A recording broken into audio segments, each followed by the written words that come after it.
श्रीराम समर्थ. सद्गुरू सांगेल त्याप्रमाणे वागावे.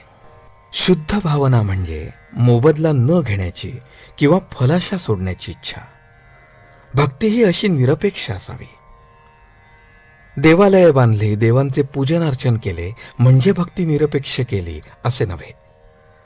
देवाचे करीत असताना, जप करीत असताना त्यापासून काही हवे आहे असे न वाटले पाहिजे. तुम्ही सर्व लोक भजन पूजन करता, परंतु हे सर्व कसे होऊन बसले?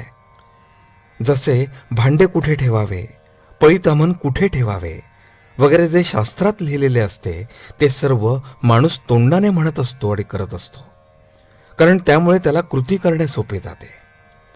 तसे आपण देवाचे करतो, परंतु ते केवळ केले पाहिजे म्हणून, ती आपल्या घरातली एक प्रथा आहे म्हणून, आपल्याला देव आवडतो म्हणून नव्हे. एक मुलगा होता, त्याला त्याच्या वडिलांची पत्र येत असत. तो पत्र वाची आणि देव्हाऱ्यात ठेवून देई. दुसरे पत्र आले की ते वाची आणि मागले पत्र काढून टाके. एकदा वडिलांनी 25 रुपये मागितले. मुलाने ते पत्र वाचले आणि नेहमीप्रमाणे पूजेत नेऊन ठेवले.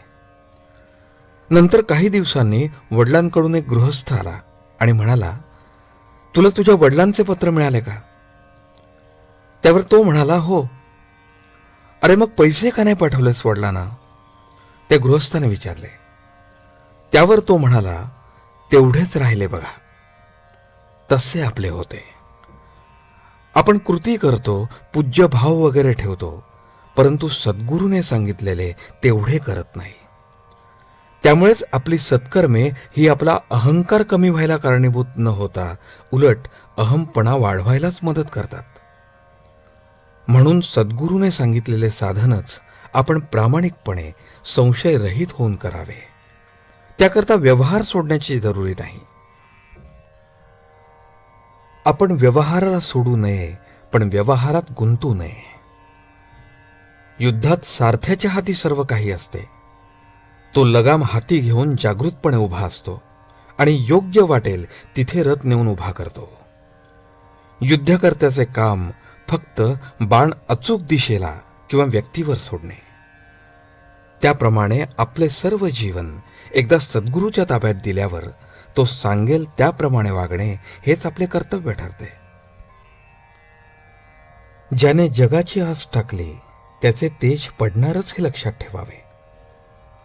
एखादा रुपया आपण उचलला तर त्याच्या दोन्ही बाजू जशा एकदमच हाती येतात, त्याप्रमाणे आपण प्रपंचात पडलो की आपल्याला परमार्थ हा पाहिजेच. परमार्थात भगवंताची गरज असते. ही भगवंताची गरज सद्गुरू त्याचे नाम देऊन भागवतात. आपण हे नाम निरंतर आणि श्रद्धेने घेणे आवश्यक आहे. अशा रीतीने नामात अखंड राहिले तर परमार्थ साधतो, भगवंताची गरज भागते, प्रपंचात समाधान मिळते आणि जन्माला आल्याचे सार्थक होते. आजचे बोधवचन. गुरुवर विश्वास ठेवून चिकाटीने व आवडीने नाम घ्यावे. जानकी जीवन स्मरण. जय जय राम.